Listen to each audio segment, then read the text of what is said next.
Hey dreamers, so I'm starting off with an already primed and foundation is on my face already as well, and I'm just going in with some concealer that is 2 shades lighter than my skin tone, and I'm doing my normal concealer, just my normal foundation routine, which is primer, foundation, concealer, bake. So that's what you guys see me doing here, and excuse my voice throughout this video. It's been a long weekend, so just bear with me and let's keep going with this makeup look. So after I blend out my concealer, I go over my whole face with a bigger beauty blender and kind of mesh everything together. And I go ahead and bake under my eyes and around my smile lines and under my chin.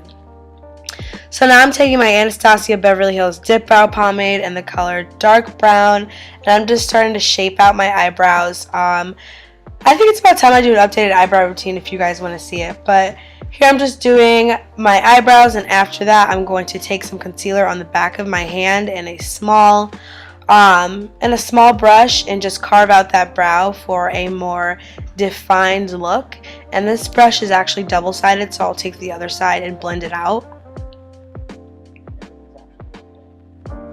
Now moving on to this eyeshadow look, I'm grabbing this light brown shade as a transition color. I don't want my eyeshadow to be too dark, so I'm using a light brown, and then I'm going in with this darker brown with this purple undertones, and I'm putting that in the outer V and blending it into my crease just to darken it up a little bit.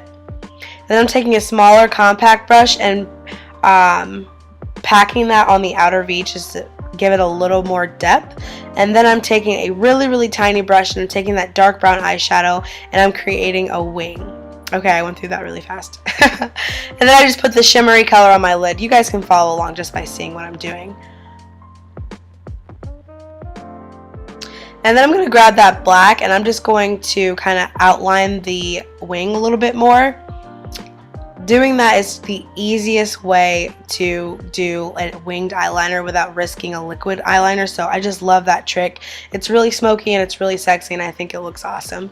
So after that I just wiped off my bake, and now I'm going to take my face powder, which is the same color as my foundation, and I'm going to buff that into my skin and set my entire face.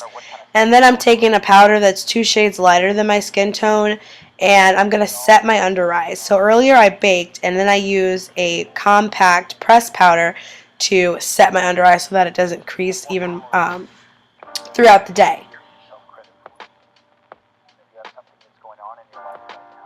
And now I'm just taking my e.l.f. bronzer and I'm just bronzing up my cheeks and giving my face a little bit more definition. It's probably one of my favorite steps in my makeup routine is bronzing and contouring my face. And then I'm taking that same powder on a more compact, smaller brush and I'm contouring my nose just a little bit. You guys know how this goes. And then I'm taking this plum blush and I'm just popping that on my cheeks to give myself this nice little fall little oomph of color on my cheeks. And then I'm taking my my airspun loose powder that I bake with and I'm baking at the sides of my nose. Pop it on my Huda Beauty lashes, which are my favorite lashes of all time, and then I'm using this NYX brown lip liner on my lips, and then I'm taking this Maybelline matte liquid lipstick. Now this Maybelline lipstick, it says it's matte, but it's not, so I put it on and then I have to set it with powder so that it doesn't move all over the place throughout the day, and I blend it together with a brush, so you guys will see me putting powder on my lips here, and I just keep smacking my lips together until the powder just kind of soaks and absorbs up into the liquid lip, and it just gives me the matte look that I actually want. Setting my face with some setting spray and going back around with that beauty blender to mesh everything together one last time. And while my face is still a little bit damp, I'm going to go in with a little bit of highlighter and pop it on the highlights of my nose, my eyebrow bone. And I think that's it, you guys.